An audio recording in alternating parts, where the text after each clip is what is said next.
வணக்கம். ஓம் நம சிவாய. சிவாய விஷ்ணுரூபாய விஷ்ணுவே சிவரூபிணே நமஸ்தே. சிவ விஷ்ணுரூபாய நமஸ்தே சர்வரூபிணே. வணக்கம்.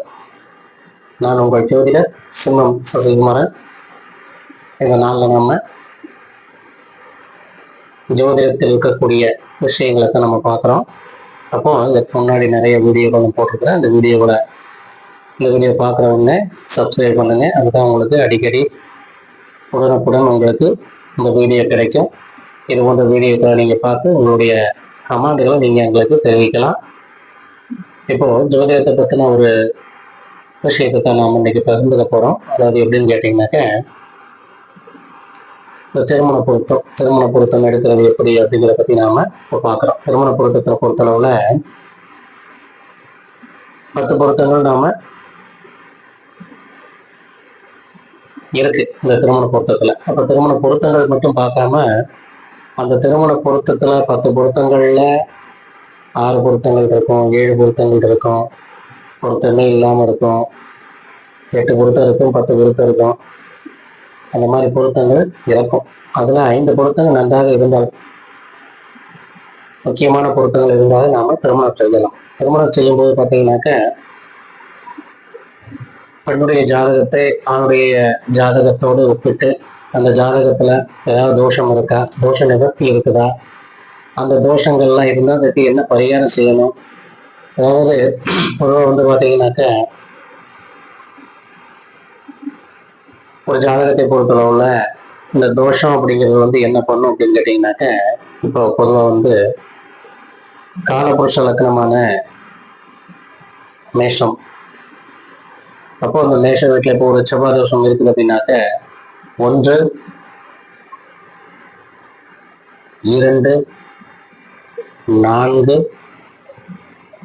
7, 8, 12 இந்த இடங்கள் எல்லாம் செவ்வாய் இருந்ததுன்னா எந்த மாதிரி பிரச்சனைகள்லாம் அங்கே கொடுக்கும் அப்படிங்கிறத நம்ம தெரிஞ்சுக்கணும். பொதுவாக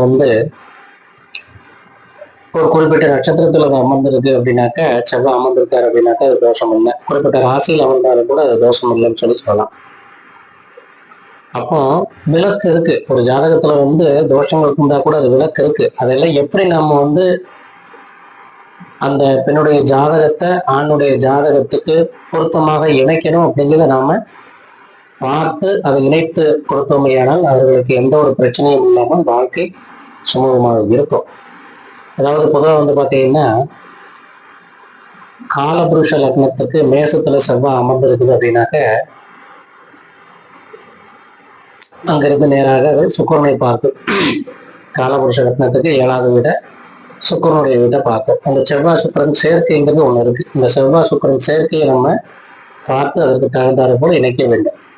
அதே போல 2வது இடத்துல இருக்குது காலபுருஷ லக்னத்துக்கு ரிஷபத்தில் இருந்துச்சுனாக்கா அது சுக்கிரனுடைய வீடு. அங்க செவ்வாய் அமர்ந்திருந்தால், செவ்வாய் பார்த்தீங்கன்னாக்க அங்க அமர்ந்துருச்சுனாக்க அங்கிருந்து நேராக செவ்வாய் தன்னுடைய வீட்டை பார்க்கும். அப்போ அது சுக்கிரனுடைய வீடு. அதுபோன்று 4ஆம் இடம் சொல்லக்கூடிய கடக வீட்டில் இருந்தால், கடக வீட்டில் செவ்வாய் நீச்சமாகக்கூடியது. அந்த வீட்டில் நேராக செவ்வாய் உச்ச வீட்டை அது பார்வையிடும். அதுபோல 7வது வீடான சுக்கிரனுடைய வீடு, சுக்கிரனுடைய வீட்டில் செவ்வாய் அமர்ந்திருந்தா செவ்வாய் சுக்கிரன் இணைப்பு அங்கிருந்து நேராக செவ்வாயை பார்க்கும். அதுபோன்று 8வது வீடான விருச்சிக வீடு, விருச்சிக வீட்டிலிருந்து செவ்வாய் நேராக சுக்கிரனுடைய வீடு 2ஆம் வீட்டை பார்வையிடும்.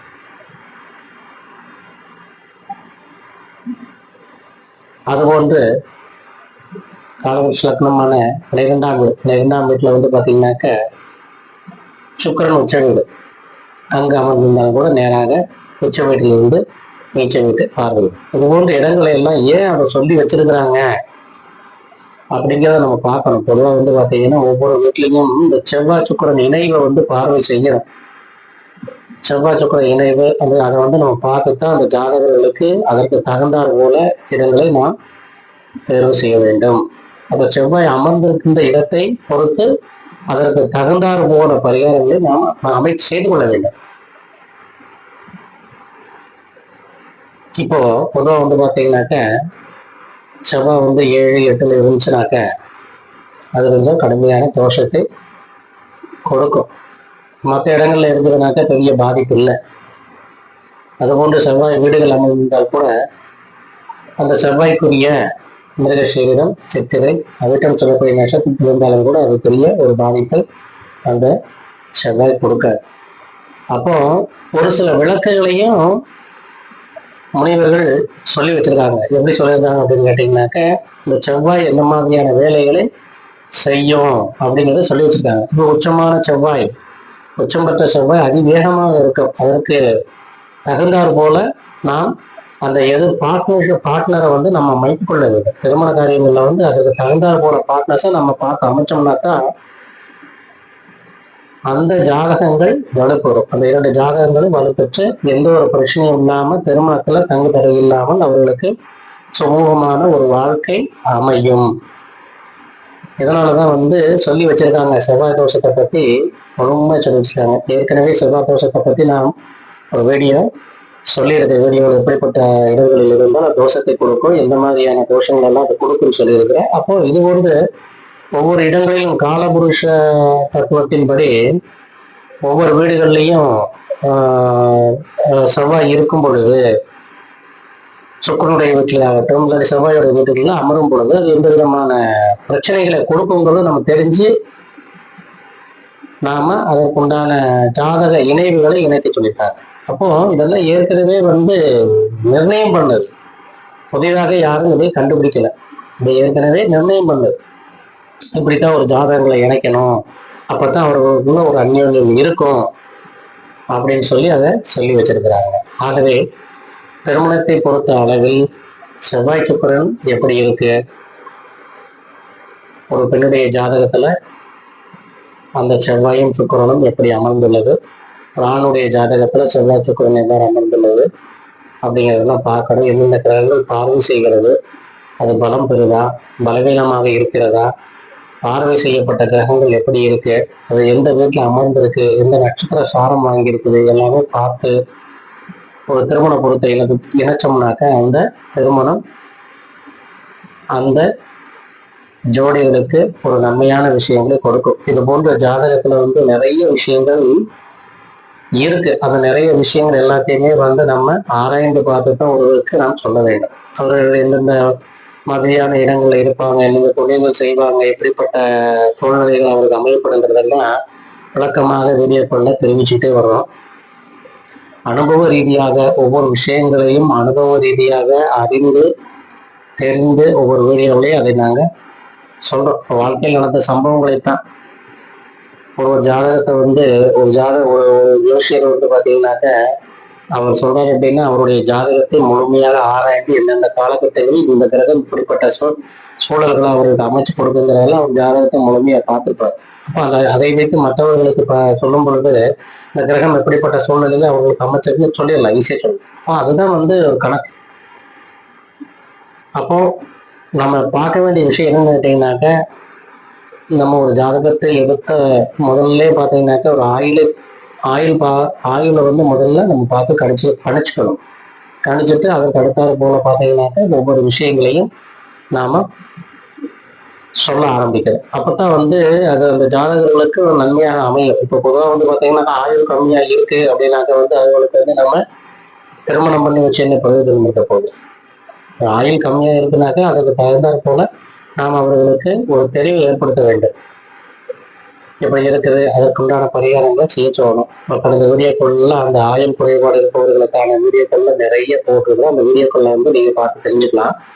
இப்போ பொதுவாக வந்து பார்த்தீங்கன்னாக்க ஆயுள் நமக்கு வந்து கம்மியாக இருக்குது அப்படின்னாக்க அந்த ஆயுள் பொறுத்தளவில் வந்து இறைவன் நிர்ணயம் செய்தது. ஆனால் இறைவனால் மட்டுமே வந்து அதை நீட்டிக்க செய்ய முடியும், மற்ற யாராலையும் அதை செய்ய முடியாது. அப்போ அந்த மாதிரியான இடங்களுக்கு நாம் சொல்ல வேண்டும். அதுக்குதான் மார்க்கண்டேயருக்கே வந்து இறைவன் சிரஞ்சீவியாக வாழும் அந்த பாக்கியத்தை அறியலாம். அதுபோல இறைவனுடைய பார்வை இருந்தால் மட்டுமே ஒருவருக்கு அது சாத்தியமாகும். அப்போ ஒரு ஜாதகத்தை பொறுத்தவரை பார்த்தீங்கன்னாக்கா முதலில் நம்ம ஆராய வேண்டியது ஆயுள். அதற்கு அடுத்து தான் அவர்களுக்கு அடுத்தடுத்த விஷயங்களை பார்த்து நாம் சொல்லணும். ஏதோ மேம்பாக்காக ஒருத்தருக்கு நம்ம விஷயத்தை சொல்லக்கூடாது. அது நன்மையான விஷயமாகவும் அது அவர்களுக்கு அமையாது. இறைவன் நமக்கு ஏற்படுத்தி கொடுத்த இந்த ஜோதிட ஞானத்தை மற்றவர்களுக்கு ஒரு வழிகாட்டுதலுக்காக நாம் அதை பயன்படுத்தி அவர்கள் வாழ்வில் எந்த துன்பமும் வந்துவிடாமல் அவர்களுக்கு ஒரு நல்வழி ஏற்படுத்துவதற்காக இறைவன் நமக்கு அருளிய இந்த ஜோதிட ஞானத்தை பயன்படுத்தி ஒரு வாழ்க்கையில் உயர்வுக்கு வழிகாட்டியாக அமையும் என்றால் அது நன்மையாகவே இருக்கும் என்பதை தெரிவித்து இந்த வீடியோ பார்க்குறவங்க லைக் பண்ணுங்க, சப்ஸ்கிரைப் பண்ணாதவங்க சப்ஸ்கிரைப் பண்ணுங்க.